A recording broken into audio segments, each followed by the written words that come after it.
What's up, guys? This is Turtles Impact, episode 5, and today we have Clay Mayfield. Clay is a highly active athlete and coach in jiu-jitsu, wrestling, and a little MMA. He's made his life's passion to being the best he can be while distilling greatness onto his students. He's a black belt under pedigo submission fight. He's been all over the world, both exploring and competing. He's an amazing athlete and a grade A coach, bro. I'm actually really stoked to have you on here with the interview, man. Well, thanks, man. I'm excited to be here, and nice to connect and see everyone. Hell yeah, bro. Go ahead and give us a little insight on your life right now, man. And right now things are good. The gym is blowing up. I run Triangle Academy of Jiu-Jitsu, which is a pedigo submission fighting affiliate in Franklin, Tennessee, just outside of Nashville. The gym is going really well. We blew past 300 students a few months ago.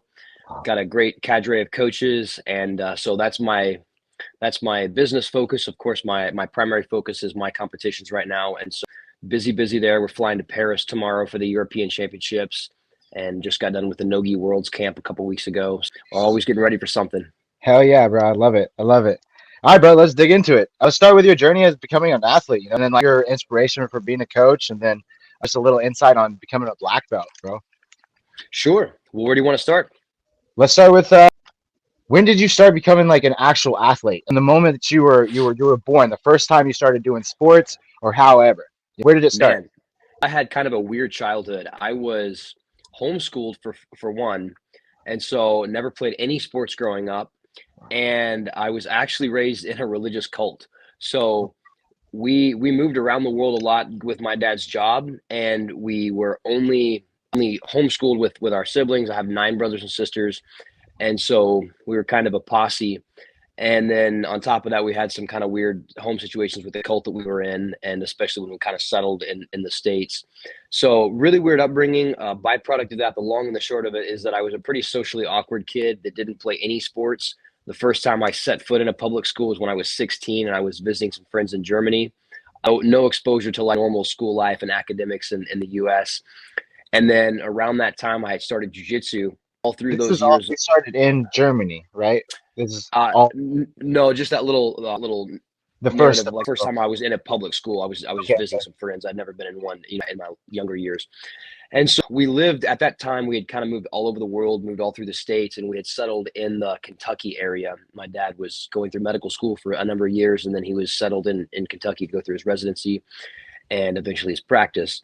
At that time, I was about 15 years old, and we had grown up watching Jackie Chan movies and this and that, and I was enamored with martial arts, and we never got to play baseball or football or anything like that, but I'd always wanted to start doing martial arts. And I remember specifically when I was 12 or 13 years old, we also didn't have a TV in the house, so grew up for years just like almost like one step below Amish, or one step above Amish, pretty isolated. But I remember on a road trip when I was 12, we were staying in some hotel rooms, which meant we got to watch TV, kind of a rare occurrence for us. And I watched a few episodes of Walker, Texas Ranger. And so I remember seeing Chuck Norris put this dude to sleep with a rear naked choke, and I thought it was the coolest shit ever. Yeah. And and then of course all the roundhouse kicks and everything, and we grew up in those kung fu movies. My mom and dad actually met in a Taekwondo class, so they did martial arts when they were younger. And then all through growing up, my dad wanted us to get involved in martial arts, but we never really could because of our circumstances and moving around a lot. And say all that to say, when I was 15, we were settled in Kentucky. We were finally in one spot, and someone had told my dad about this jiu-jitsu gym.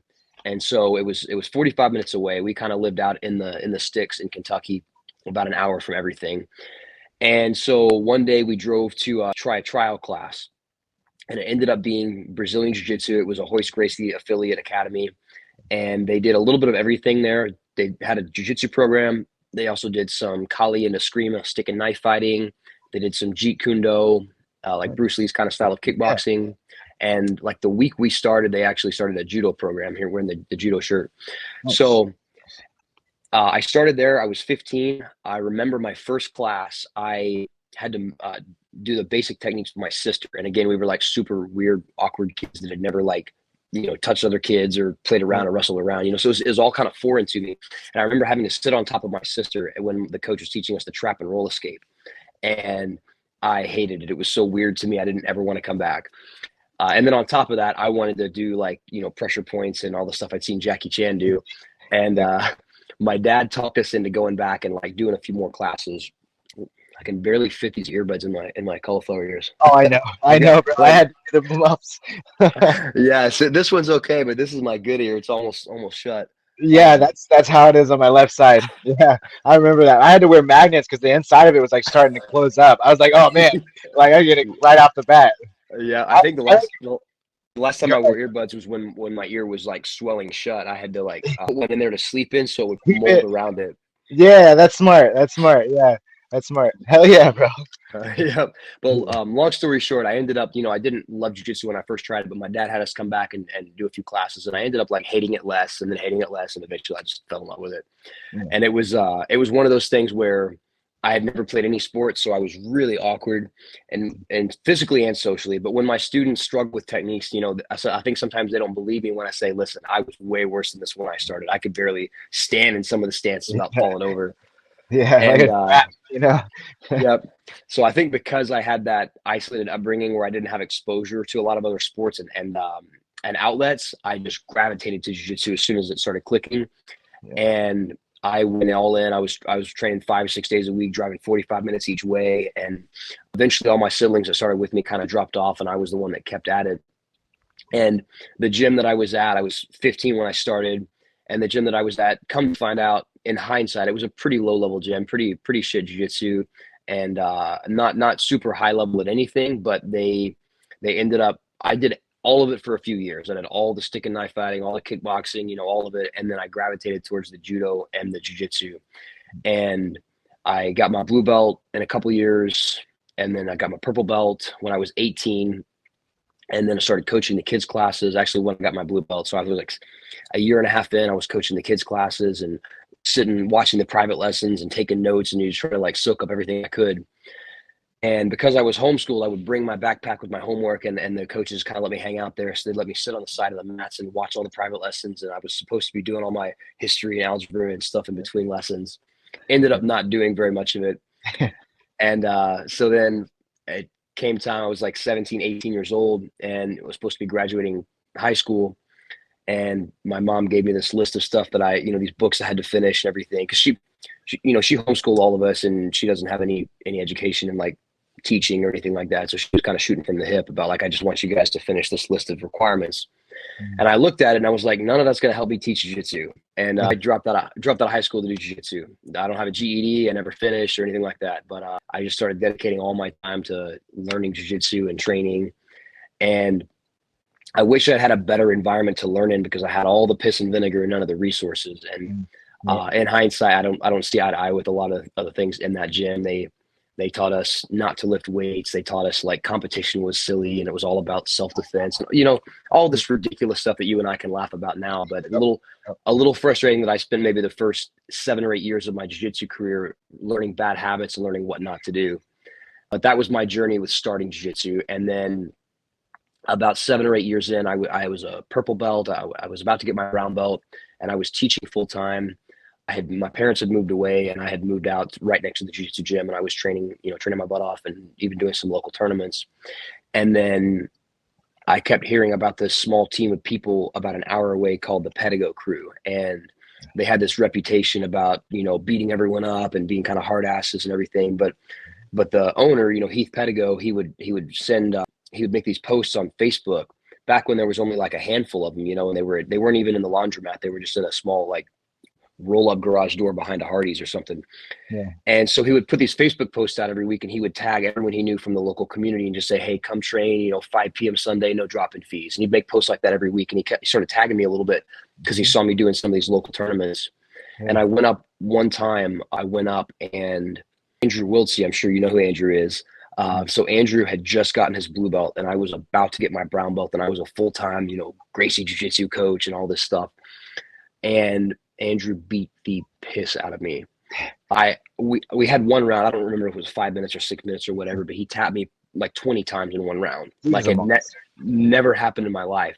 Yeah. And I couldn't believe it. It blew me away. He did the basic X pass to me over and over and over and over. And I just had never experienced someone breaking my grips and dominating the pace of the match that way.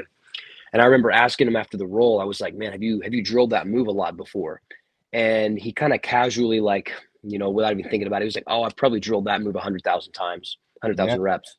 And I was like, whoa, I've never conceptualized this before. We just come in and show up to class and roll for the last 10 minutes of class and think we Yeah. train hard. And so I went back to my Gracie coach and I told him, hey, this guy, beat me up. And he had all these excuses like, oh, well, that's sport jujitsu. They were just tracking the points. And, if it was a street fight, then your Gracie jujitsu would have worked. And, it was just all this horse shit. So I pretty was much, if your other guy didn't know jujitsu, it would have worked fine. No, man. Yeah, it was crazy. I just remember thinking, well, if it had been a fight, he could have started hitting me anytime he wanted to. Yeah. He Yeah. was still beating me up. Yeah. But it's pretty crazy, like that experience of being raised in a religious cult, those super culty Gracie gyms that are like our way's the only way, and the way Grandmaster Elio did it 100 years ago is the way we should do it. There's some really striking parallels between the Gracie cult and like religious fundamentalism. Yeah. That's probably a conversation for a whole different podcast, but Yeah, they have their own color system, and it's it's crazy. crazy. It's Yeah. crazy. Yeah. Well, needless to say, I went back to the Gracie coach. He wasn't thrilled about me training and made all these excuses, but I was like the one guy in my gym that liked to train hard and liked to even test myself at local tournaments. Yeah. And when I would go compete at like little Fuji tournaments and stuff like that, I thought I was like going to world championships, because I didn't have any context for it. Yeah. And the people, like the coaches in my gym, wouldn't go coach me at tournaments, or if I made a post praising the gym and everything, they wouldn't even like the post because it was supporting competition jiu-jitsu and they were a self-defense gym. So it was Yeah. pretty disgusting level of, gaslighting and cultism, but I would drive like 8 hours to compete and be by myself. They'd have excuses for why that wasn't real jiu-jitsu and stuff. And I was also pretty fucking terrible. Like I didn't know what a single leg takedown was. I could, I knew like the Gracie combatives takedowns and stuff, but I had Yeah. I was Right. not very good. Yeah. And so Andrew Wiltsey invited me up a couple more times. And I remember thinking that like as dominated as I got, he was really nice and they were all kind to me. And so little by little, they kept inviting me up and I would go up for like a private lesson here and there. And he was showing me the most basic stuff like spider guard. And I was like, I'm a brown belt now and I have never seen this kind of stuff before. And he was like, well, this is what our white belts do. And so it was kind of like, it took about a year doing privates with Andrew to kind of rebrand my jujitsu Mhm. and or start to recalibrate. And it really galled my current coach because I was like a full-time coach under him teaching all his students, and I was a brown belt and I was going in and getting private lessons from this blue belt. Mhm. And I was at that That's time I so was paying Andrew $20 an hour. He was a two-time world champion, and I was learning from the best, and he was just showing cool. me all this basic stuff I'd never learned. And he kept inviting me to come to a Sunday open mat. The Pedigo Sunday open mats are kind of legendary. Oh And he yeah. kept inviting me to come to a Sunday open mat. And I was scared that they'd beat me up and all this stuff that I heard other gyms kind of talking shit about the crew, like they were sandbaggers and this and that. And I finally came to a Sunday and I had so much fun. I got beat up, but I had so much fun. I remember thinking, man, these guys aren't sandbaggers. They're just really tough. They're getting their blue belts in a couple of years. They're just, the best in the world when they're doing it. And so eventually I started coming up like one day a week and then 2 days a week. And after a few years, probably 2 years of doing that, trying to cross train, I just realized, man, my goals are so much more in line with the Pedigo team than with the Gracie stuff that I want to switch to that. And I also had made more progress in 7 or 8 months of training with Andrew than I had in 7 or 8 years of training at the other place. And there was a lot of peripheral goings on, around that switch that we don't need to get into. I mean, I was driving Hoist Gracie between seminars at one point, and he got onto me for competing and told me I was setting a bad example and shaming his father or his name and all this horse shit. And then when I finally made the decision that I needed to switch, Gracie coach wouldn't even let me come back to say goodbye to my students that I'd coached for like years and years. He basically told me to go fuck myself. Yeah. And through all of that, Heath had let me come up for probably 2 years at that point. He'd let me come up and train. They had coached me when we were at tournaments together because I didn't have anyone in my corner. They had basically treated me like family. He'd never asked me to join the team. He never asked me for a drop-in fee or a dollar or anything. Like he was just, hey, here, come train. Yeah, dude. I'm struggling with this. I'm sorry. Yeah, you're good, man. No worries. So that's kind of my journey of how I started jiu-jitsu. Got a kind of a weird start to it, and then all roads, led to Pedigo. And Yeah. then right around that time when I had decided to switch, I moved down to Franklin So that was about 6 years ago. And I moved to Franklin in the summer of 2018. And I opened my academy, which is Triangle Academy of Jiu-Jitsu, or sometimes we call it PSF Nashville. That's pretty dope. Oh yeah, bro. Oh yeah. What do you think is the core motivation between for you to pursue the career in opening the gym and then like building the gym up while you're competing, you know? Sure. Started the gym as a brown belt. I got my black belt actually on the third year anniversary. Usually on our anniversary, Heath comes down. We do like a big open mat. We do some belt promotions. So on the third year anniversary, I got my black belt. And so those first 3 years was a brown belt trying to build my competition career and do the gym, like you said. And I'd say that's the hardest thing that I've ever done. It's not being an athlete. It's not, the hard training and this and that. It's trying to focus on the gym and be an athlete. And I also have a business where I do consultations for other gym owners and help them run their businesses better. And I have Nice. I So have you're people. a coach, like in multiple aspects, like from business to athletic coach. Yep. And I That's have awesome. people ask me all the time, what's my advice on opening a gym? And I always tell them, don't do it. You're probably not cut out for Yeah, I've it. heard that before. Every podcast that I listen to now, that's usually the same. They say, don't do it. Don't do it Yep. unless you're going 100%, man. Yep. Like, I love business, but the way that I have what I teach my business clients is there's basically like three facets to running a gym, at least the way I pick it apart. One facet is if you want to open a gym, you need to be really good at jiu-jitsu. mhm. Another is you need to be really good at teaching because they're separate skills. And the Yep. third is you need to be really good at the business. And most people are good at one of those three things, so they open a gym. And Yep. most people suck at the other two. Yep. And you have to be good at all three or know how to outsource the ones you're not good at. And I happen to be really good at all three. I'm pretty good at jiu-jitsu. I am a very good coach. I think I'm better at teaching than I am at jiu-jitsu. And then I'm pretty damn good at the business. And so I guess stumbled my way to success by being good at all the components. But one of the priorities for me when I founded the gym is I did not believe that jiu-jitsu is for everyone. I don't Yep. think I don't think football's for everyone. I don't think table tennis is for everyone. I founded Triangle Academy to be a professional training center, and I was going to try to run it like the Olympic Training Center for wrestlers. I want a Nice. professional training center that does not cater to everyone. It caters to athletes that want to be the best in the world. And every single person that calls my gym, I tell them, look, this is who we are. This is not the gym for everyone. Here's who we want. And then I explain, look, we have hundreds of students that aren't full-time athletes.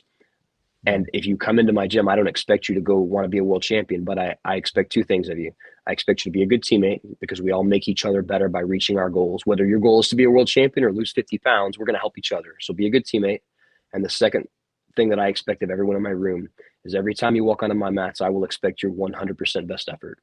And your best effort's different than mine and different than the guy next to you. But whatever your best is, I'll expect it of you every time you're in the room. And so I run it like a pro training center like that. And there, everything that we do, all the little policies we have revolve around that. Like we don't let people That's wear awesome. shirts or rash guards under their gi because when you compete, you can't. So it has to mimic the way we compete. I don't Yep. allow I don't allow kids in the gym during adult classes. When we're training and we're banging rap and we're telling each other to go fuck yourself and like throwing hard, going down, All I right. don't want someone thinking, oh man, there's a 4-year-old and there shouldn't For be. real. Yeah, You know, exactly. no one's gonna have 10 kids sitting there watching the college wrestling practice. Like that's an And you adult can't environment. focus. The Yeah, people that are, there to do jujitsu aren't going to be able to focus with their kids running around. exactly. And so every policy that we have in place is revolved around like what's our core value. Well, we're here to be a professional training center. Which you have a beautiful gym, bro. The last time I went, it was absolutely gorgeous. I loved Thank it. you. I was Yeah. trying to remember, Dalton. Where did we first meet? Do you remember? Honestly, I might have been on one of those Sundays, bro. At Okay. Pettigrews. 'Cause I think I've been to a handful of them so far. I mean, back when I was hitting it pretty hard. Yeah. I know I hit it a couple times white belt and then maybe once as a blue belt. But Okay. it's either there or one of the Fujis, Yeah. honestly. It had Yeah. to I be was one of thinking it the might have two. been a Fuji. Yeah. Because that's how I honestly made a lot of my connections between the Fuji and then just visiting everyone's gym and everything, bro. So it's kind of Yeah. how it's been. So it's been a pretty fucking crazy adventure, man. So The circuit is such a great way to make connections like this. yeah. Okay, give me a little insight on what's community to you and how important it is, like between your students and then outside of your gym, like just Sure. jujitsu. Yeah. Yeah. So I love the jiu-jitsu community. And I love that jiu-jitsu is such a unique sport in that it's a blend of a team sport and an individual sport. It's not quite like, golf where you're the only one, training. You can go do shots on your own or whatnot. Drivers, I don't know, I didn't play golf, Yeah. but it's not quite an individual sport, and obviously it's not a team sport like football. But you have that thing where you have training partners around you. No one can get better just by themselves. But when you compete, it's all down to you. So I love the community aspect of that, the team aspect. And in the training room, that's a big deal. As you know, you have that attitude and energy in the training room where everyone's trying to hype you up and you're trying, going hard in the rounds. And sometimes when we do those pedigo medal matches, everyone's on the outside and there's two people in the middle. We're cheering and going on and you feel that hype. And then as far as the bigger jiu-jitsu community, I love that, that we have different teams, and it's not an Olympic sport like wrestling or judo where you represent just your country. Of course, it's cool to go represent your country overseas, and we're going to Euros, and I'm bringing an American flag for the podium and that kind of thing.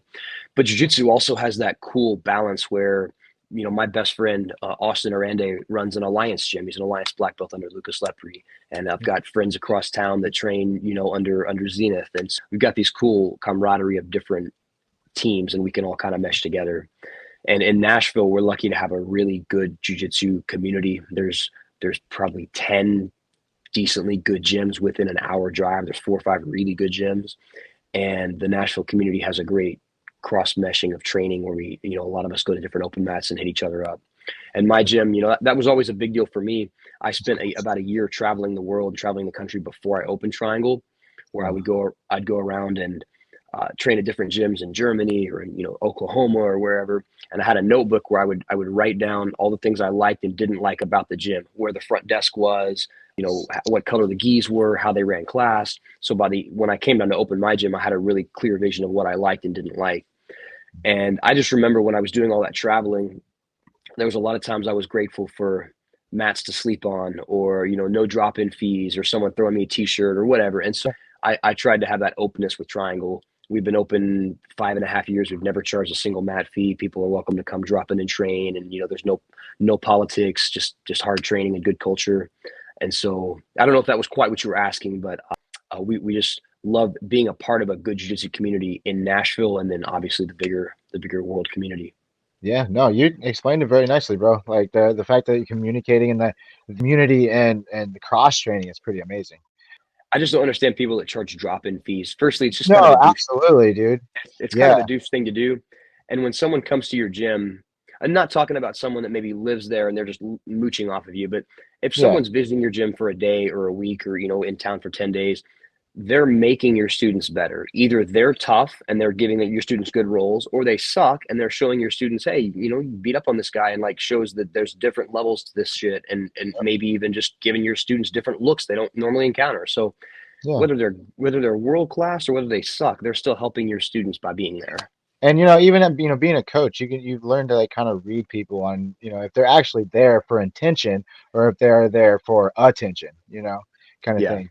So I like I said, I was gonna say I've been to probably 60 different academies, 60, 70 different academies over the US, and middle matches of pedigos is, dude, it's crazy. I fucking love it. Not even just the middle matches, man. Like when we're doing situational roles and stuff, we got people in the middle and we go after it. It's that hypeness and like because like I want to say community, but I think it's more family, with Pedigo, like you were saying, like I think I rolled with like Spatchy and all them a handful of times, and literally they're like brothers. You know what I'm saying?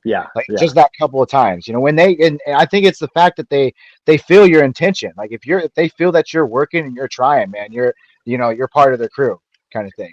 Paying that sweat equity. Yep. Are you calling them middle matches? Middle matches? Yeah, that's what do you guys call them? Metal matches, like the medals on the line.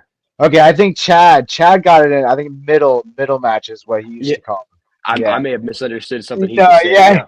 Oh yeah, but same thing. We call them metal matches. Competition round. That's it's usually middle metal matches.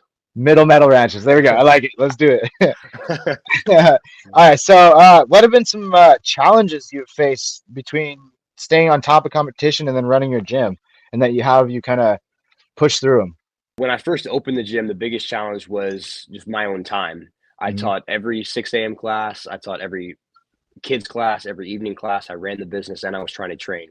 And my health suffered a lot because of it. I was, getting 5 or 6 hours of sleep a night for about 3 years straight. So my mental health was terrible. physical health was terrible, and also just the diminishing returns of trying to train, and I couldn't retain what I was learning.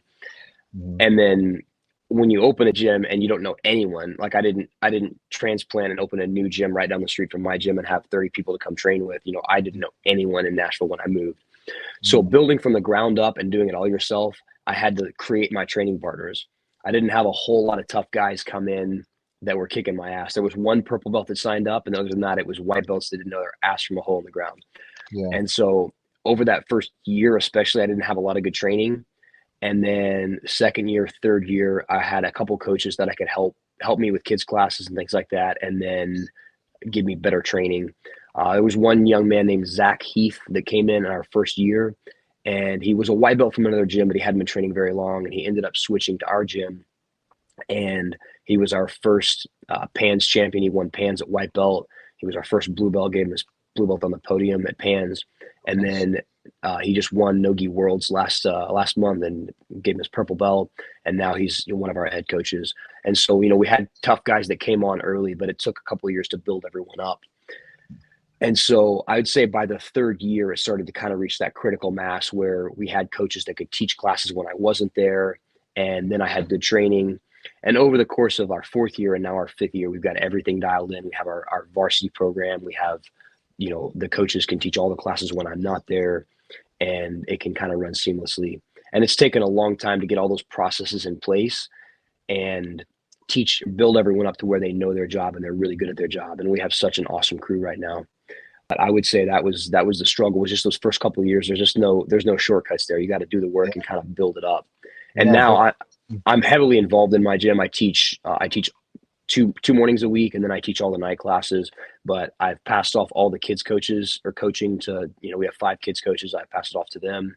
I pass off a lot of the other classes, so I can kind of lay out my training schedule, or rather lay out my teaching schedule, and then my priority is my training schedule. So I train full time on a full time schedule, and then I teach around that, so I can teach kind of when I want to. let's dig into your training regimen. How does that go? Do you do weightlifting and conditioning and all that stuff on top of the jiu-jitsu? Yeah, it's all a part of it. So we have a varsity program. Might be the easiest way to answer that question would be to describe this. And this is something that I built at Triangle Academy because, again, it kind of fueled that vision of we want this to be a professional training center. When I Mhm. was coming up and I wanted to compete full time, it was about being sponsored by Fuji or AGF and getting a couple free entry fees and T-shirts, and Yeah. like sleeping in the car and this or that, and trying to scrounge money together with private lessons so you could afford to fly out to worlds and all this stuff. And it's really hard to do that, and it's really hard to train professionally while you're broke and you're eating ramen noodles and you can't afford to go to the doctor and this and that. And so I wanted to create a program that gave athletes a serious shot at actually being a professional. And so we fund a program. Our gym, a portion of our gym income goes to fund our varsity athletes. And this is a program where athletes will interview, they'll train for a few months, and if we feel like they're a good fit, we'll sign them on. And they sign a contract to come on for one season, from one world championship to the next.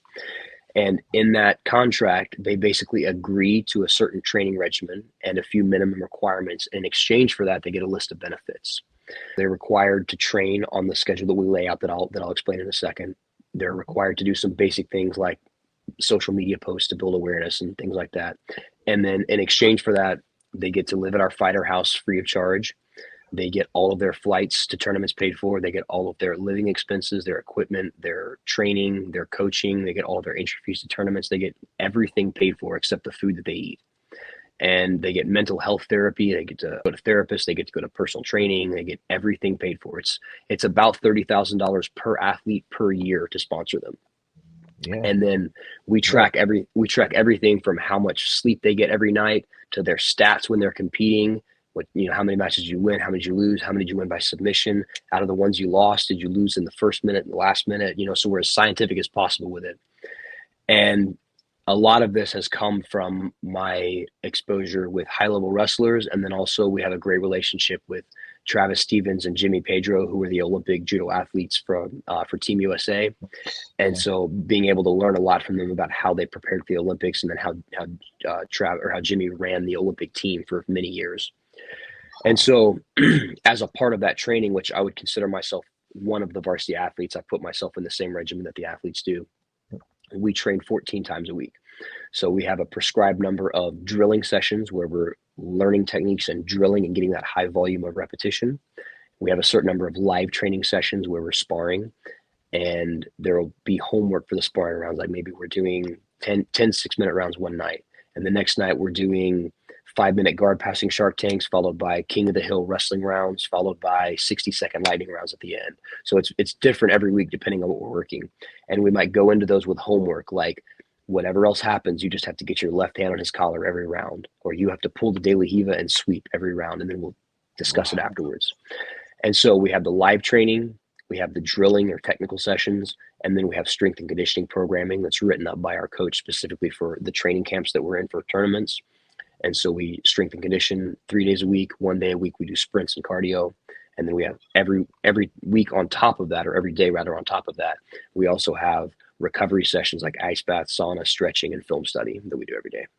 And then once a week, one of our weekly sparring sessions is a designated cross training day. So we'll go to any of the other gyms in town and just get different looks with different people. Bro, that is insane. What if you just came up, started all this how long ago? Well, I started the gym 5 years ago, and then the varsity program evolved as we went. Over probably our third year, we started doing some of these things, and then by the fourth year, we had it kind of nailed down and made it a system. And then we tweak it every season. It makes a little adjustments, but it became basically what I described today. It became that about a year and a half ago. Wow, that is amazing, bro. How are you guys doing with all that right now? How many athletes do you guys have signed on? It's great. We have 3 athletes right now, counting myself. I just had to cut one athlete. He wasn't meeting the requirements of the program, and then I had another athlete that finished and went on to move on to other life things. Wow.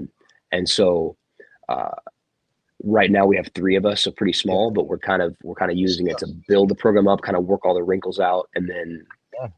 I mean, honestly, we haven't even like announced or sponsored the program and tried to get new athletes in because we're managing who we have right now. And we've managed to turn out, this is one thing that I'm very proud of with our gym. We've managed to turn out adult level Pans and world champions every single year. That's So dope. not just having 1 or 2 star Literally create students. champions. Yeah, because that's the thing is like any really tough gym can have a couple high performers. Perfect example are Andrew and Berg Wiltsey. Andrew and Berg are amazing. And don't get me wrong, I'm not saying Pedigo only has star students. There's a roster of tough people, but Oh I'm yeah. using them as an example. They could have been at any gym in the world and probably been successful.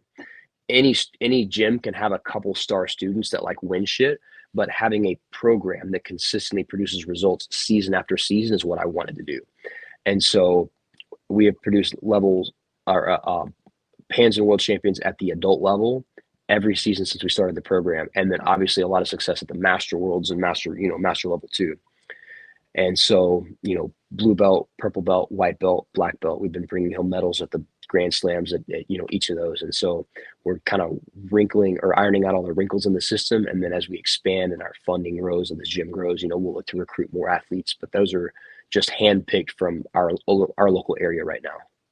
That's fucking awesome, bro. That is amazing. You're doing some seriously great things for just the community alone. Thanks, What man. exactly? We're stumbling our way to success. Yeah, I definitely understand that, man. What exactly drew you to Nashville or over to Franklin? Yeah, so I grew up most of my teen years in Kentucky, up a couple Okay, hours yeah, north of Nashville. And if you've been to Kentucky, there's not much there.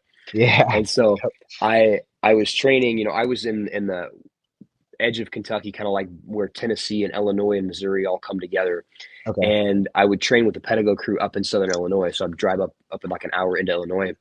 And so I knew that when I opened a gym, I wanted to get away from Kentucky and open in like a bigger city Mhm. and close to an airport. I didn't want to drive 2 hours or 3 hours to fly somewhere.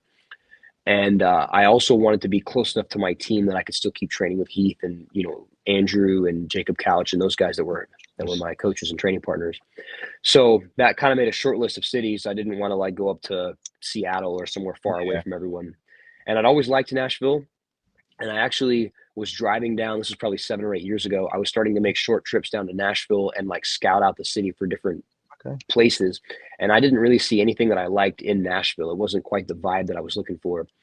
And I had some cousins that lived in Franklin when I was growing up. We'd stop in periodically and see them. So I went to like just say hi to my cousins while I was in the Nashville area. And as I was driving through Franklin, I was looking around like, wow, this is perfect. It was Franklin is Franklin's about 75,000 people. It's half an hour from downtown Nashville, so it's kind of perfect big little town. It has that small town feel to it, but it's big enough that you can do anything you want, and it's half an hour from Nashville, which has anything you could possibly Yeah. want to do. And so then I did a lot of market research. I realized there's not a lot of gyms in Franklin. It has a super high median income, a lot of healthy people, and team sports thrive there. And so I just decided to pull the trigger on Franklin. There you Spent go. a few months, spent a few months finding a building and moved down. That's awesome, bro. So it was logistically a smart idea to get to Franklin. It wasn't just I want to be here and it speaks to me kind of thing. So it I think it sounds started that way, and then the research backed up the gut that's feeling. awesome. Yeah, hell yeah, man. I love that. So, how would you say the training all over the world, like all these different gyms and the cross training and then just competing alone, has shaped your perspective on jiu-jitsu alone and then just life in general? I'd say for all the weird childhood I had, one thing that my parents instilled in me that I'm very grateful for was just a wanderlust. I love to travel, and other than jujitsu, it's probably my favorite thing to do. And so I love that I get to do it together, competing on That's the circuit, and like I'm going to Paris tomorrow, and we'll be there for 6 days or 5 days training and competing, and then I'm staying for a day and a half after we're done to just kind of fuck around and see the sights and everything. And so I love doing that. That would be that would be one thing that I really enjoy about it. As far as to answer your question about how training around the world has shaped my view on jiu-jitsu, it's a little jaded to be honest. hmm My exposure with wrestling and judo has given me a less than complimentary perspective on jiu-jitsu. Jiu-jitsu is a very amateur sport, and most jiu-jitsu people train like fucking pussies. hmm Yeah. And and most jiu-jitsu people, for example, will go to a tournament and compete and then come back and think, oh man, well, I got caught or this or that happened or I won or won or lost, whatever. I'll just keep training and I'll get better. And a professional approach is to say, okay, well, here's what happened. Let's drill it and specifically work that. Let's positional spar from this position. Let's be strategic about how we lost because I couldn't control the grip battle. So I study grip fighting. I learned how to break connections. I learned how to get the correct grips. And then I go sign up at a small local D-level tournament. And I say, look, I don't care if I win or lose. I'm just going to put my left hand on his collar. And then I see what happens. I gather the feedback. I come back and then I do it again at a higher level tournament and I build my way up. And you do that in every aspect across the board over seasons.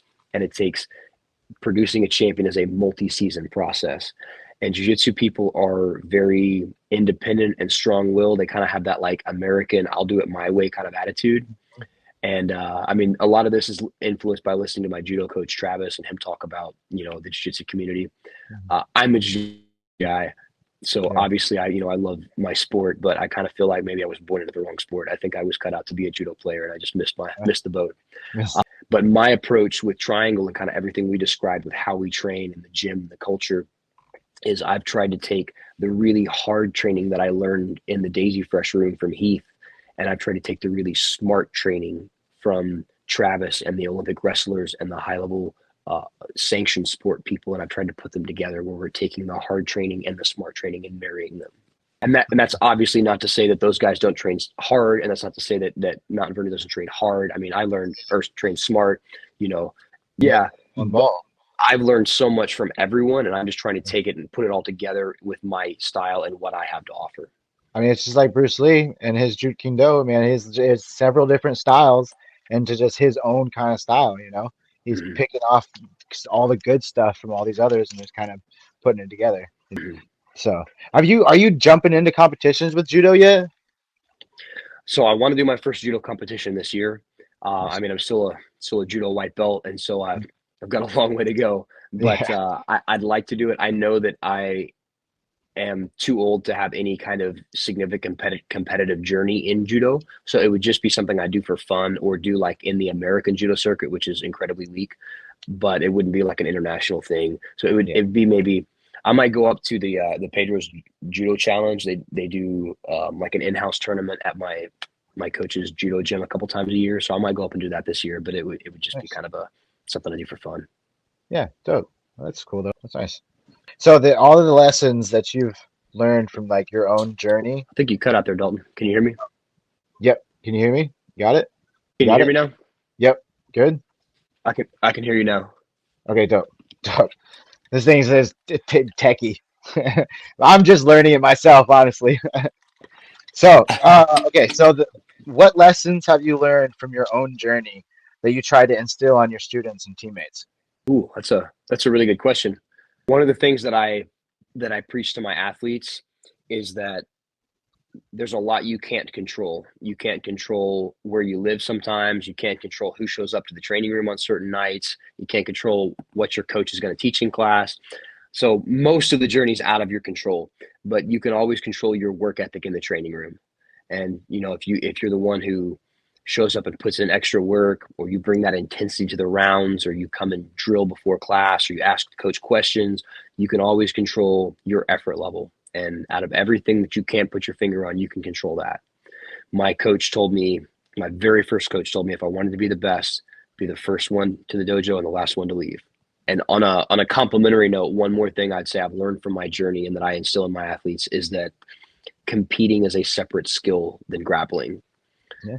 And this holds true for MMA or in any sport, but especially a combat sport. When you go to compete, people think I'll get really good and kick ass in the gym and then I'll go compete. You certainly want to. You don't Mhm. want to go compete if you're losing in the gym, but there's also so many aspects to competing that are a trained skill, like listening to your coach's voice out of the crowd, or how you handle your warm up, or the mindset. Do you listen to music? Do you not? Handling the adrenaline dump, recovering between matches, the nerves, all those things are a skill set that are completely different than just being good at arm bars and chokes. And that's why we handle it in a process. That's why we do those medal matches or middle matches where Yeah. Yeah. you get used to like a little bit of the nerves of people watching you without going and competing. And that's why we start with like small tournaments and build our way up. Yeah. For example, I have an athlete, one of our varsity guys. He's a stud blue belt. He has the potential to be a blue belt world champion this year, but he has a mental block where he struggles to pull out the wins, and Mhm. he'll get to the finals and then choke in the final, metaphorically, and choke in the finals Yeah. every time. And so we're holding him back from the majors. He's not doing the Grand Slam tournaments like Euros and Pans and Worlds this year. He's just doing the local tournaments until he can rise to that level and overcome those mental barriers, and then he's ready for the next level. Yeah. And I mean, there's a process to getting good at the skill of competing. And a lot of people that struggle to compete are probably competing above their level, or they're not trying to learn those little like skill sets. And that's another thing I learned the hard way with my journey. Okay. So, how do you approach that in your own mentality way? Like, how do you approach the high level situations and like being able to, because even being a coach can be pretty hectic at Mhm. competitions because you got people running to different mats and all this stuff. How do you stay that collective in like your own way, right? Because you're the one that's in the back of your head telling you how to handle that situation. Yeah. Well, it's hard to answer that question because there's so many different Yeah, things you could be asking. I'll yeah, say a couple quick mental tips that helped me. And I think everyone has to learn what works for them. Competing, it's like flexing a muscle, like any other muscle you work out in the gym. The more you do biceps, the bigger your arms are going to get. The more you compete and the more you kind of work through those steps, the warm up, the adrenaline dump, all that kind of thing, the more acclimated you'll be to it. Really bad nerves before I compete, and I'm sure most people listening to this could probably relate to that. I used to get the butterflies. I used to damn near piss my pants before I compete. And I remember the day that I stopped getting nervous, and I haven't gotten nervous since.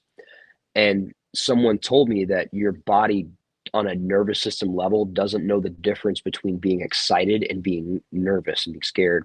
And so when you feel those butterflies in your stomach, you just have to trick your mind into thinking you're excited. Sometimes you have like little rituals. Some guys have their lucky underwear or whatever. For me, every time before I step on the mat, before the ref calls us out, I slap my team tattoo. I've got the pedigo on my chest. I slap my team tattoo, and then I say, "This is so fucking fun."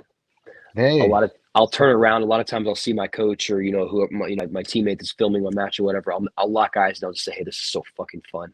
And I'm just trying to trick my mind into thinking you're not nervous. You are so excited to be here. And that's a mental tip that really helps for me. There you go. I like that. I like that a lot. Hell yeah, bro. All right, man. I'll go ahead and wrap it up. The last question. Do you have any advice for any aspiring athletes or coaches that are wanting to excel or even follow in your footsteps? Absolutely. I would say, firstly, if anyone has any questions or aspirations that maybe this podcast didn't answer, I'm very accessible on social media. You can shoot me a message on Instagram, and I'll always do my best to get back to you. As far as advice for an athlete, I'm going to give you the advice that I wish someone had given me when I was my younger self. If the team around you and the school around you doesn't align with your goals, find a new gym or team or coach. And that's no discredit to them. It doesn't mean they're a bad coach or a bad school or anything like that. It just means if you want to be an athlete and the people around you don't, and the gym doesn't train hard, or the coach isn't a competitor or doesn't care about that kind of thing, maybe recalibrate and align with somewhere else. If your gym doesn't like to cross train and you like to cross train, get the hell out of there. And the opposite is true. If your gym likes to train really hard and compete, and you don't, you just want to go be Tuesday Joe that trains twice a week and has fun, and the intensity is too much for you, find a gym that aligns with your values.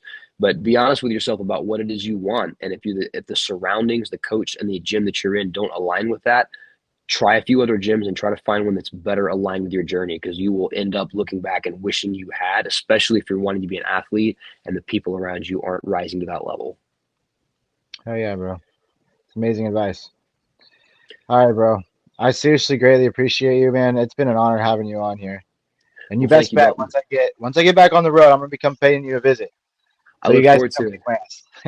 Well, All thank right, you for bro. the opportunity. I appreciate it, and looking forward to training together. All right, man. You keep it real and good luck in Euros. Thank you, Dalton. Yeah. Later, man.